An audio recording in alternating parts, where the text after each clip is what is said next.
স্বাগতম ষান্মাসিক মূল্যায়ন 2024 উপলক্ষে বিষয় গণিত সপ্তম শ্রেণীর শিক্ষার্থী নির্দেশনা। এটি তোমাদের আগামীকাল পরীক্ষায় আসবে। আর আমরা এখন তোমাদের প্রশ্ন সম্পর্কে কিছু ধারণা দেওয়ার চেষ্টা করি। তো প্রথমে দেখতে পাচ্ছ কাজ একে বলেছে সাশ্রয়ী হয় সঞ্চয় করি, জোড়াই কাজের নির্দেশনা। ধরো তোমার বাসার জন্য একটি পড়ার টেবিল বানানোর চিন্তা করেছো। আর টেবিলটির বিশেষ বৈশিষ্ট্য হচ্ছে এর দৈর্ঘ্য ও প্রস্থ সমান হবে।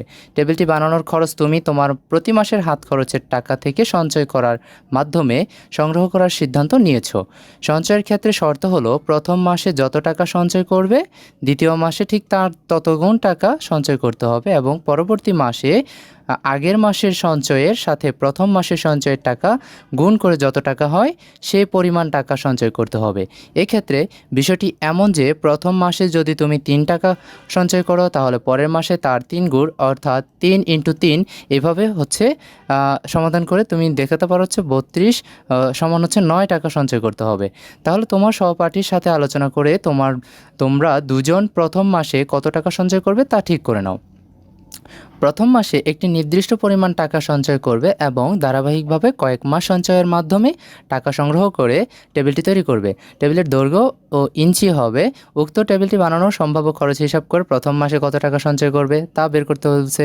এবার তোমরা সহপাঠীর সাথে আলোচনা করে তোমরা দুজন প্রথম মাসে কত টাকা সঞ্চয় করবে তা ঠিক করে নাও। প্রথম মাসে একটি নির্দিষ্ট পরিমাণ টাকা সঞ্চয় করবে এবং ধারাবাহিকভাবে কয়েক মাস সঞ্চয়ের মাধ্যমে টাকা সংগ্রহ করে টেবিলটি তৈরি করবে। আর টেবিলের দৈর্ঘ্য ইঞ্চি যত হবে উক্ত টেবিলটি বানানোর সম্ভাব্য খরচ তত হবে। আর হিসাব করে প্রথম মাসে কত টাকা সঞ্চয় করবে এবং টানা কত মাস সঞ্চয় করবে তা জোড়ায় আলোচনা করার মাধ্যমে বিস্তারিত পরিকল্পনা করো। কিভাবে পরিকল্পনা করে কাজটি করবে তা উত্তরপত্রে ধাপে ধাপে বর্ণনা করো।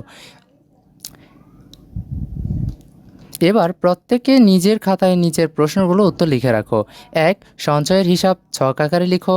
2. সঞ্চয় সংখ্যাগুলো কি ছকের মাধ্যমে সূচক আকারে প্রকাশ করা যাবে ব্যাখ্যা দাও। 3. পঞ্চম মাসে তোমরা সঞ্চয়ের পরিমাণ কত টাকা হবে। 4. তোমার পরিকল্পনা অনুযায়ী টেবিলটি তৈরি করতে কত মাস সঞ্চয় করার প্রয়োজন হবে। এবার আমরা কাজ 2 জেনে নেব। পরিমাপে দক্ষতা বাড়াই। দলগত কাজের নির্দেশনা। কাগজ কেটে একটি ত্রিমাত্রিক মডেল তৈরি করতে হবে যার দৈর্ঘ্য এবং প্রস্থ উচ্চতা সমান থাকবে। দলগত কাজটি পরিকল্পনা করো এবং সবাই মিলে মডেলটি তৈরি করো। এবার প্রত্যেকে নিজের খাতায় নিচের প্রশ্নটি উত্তর লিখে রাখো। যেমন হচ্ছে তৈরিকৃত মডেলটি কী ধরনের জ্যামিতিক আকৃতি চিহ্নিত করো। 2. তৈরিকৃত মডেলটির আয়তন ও একটি তলের ক্ষেত্রফল নির্ণয় করো। এটি তো গেল কাজে 2 এবং এর কিছু আরও রয়েছে। যেমন হচ্ছে 3 দেখতে পাও তৈরিকৃত মডেলটির সম্পূর্ণ তলের ক্ষেত্রফল নির্ণয় করা সম্ভব কিনা তা উত্তরের সপক্ষে যুক্তি দাও। কাজ 1 সাশ্রয়ী হয়ে সঞ্চয় করি এই উল্লিখিত টেবিলটির 1 পৃষ্ঠের ক্ষেত্রফল এবং তৈরিকৃত মডেলটির একটি পৃষ্ঠের ক্ষেত্রফল অনুপাত কত হবে এটা নির্ণয় করতে বলেছে। 5 বলেছে কাজ 1 সাশ্রয়ী হয়ে সঞ্চয় করি এই উল্লিখিত টেবিলটির সমগ্র পৃষ্ঠতলের ক্ষেত্রফলের সাপেক্ষে তৈরিকৃত মডেলের সমগ্র তলের ক্ষেত্রফলকে শতকরায় প্রকাশ করো। এবার আমরা কাজ 3 জেনে নেব যে গাণিতিক সূত্র যাচাই করে দেখি।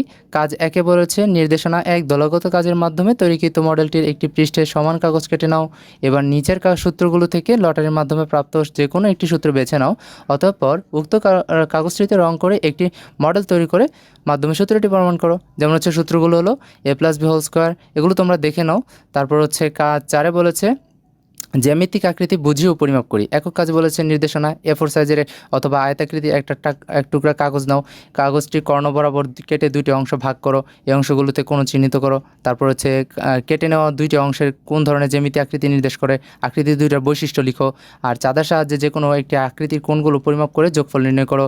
আর 2 নং এ উল্লিখিত আকৃতিটি বাহু কোন ধরনের এককে পরিমাপ করো এবং বাহুগুলোর মানকে হর ও লব হিসাবে ব্যবহার করে যতগুলো সম্ভাব্য প্রকৃত ভগ্নাংশ তৈরি করো। আর 3 নংয়ে প্রাপ্ত প্রত্যেকটি প্রকৃত ভগ্নাংশতে 3টি করে গুণিতক নির্ণয় করো।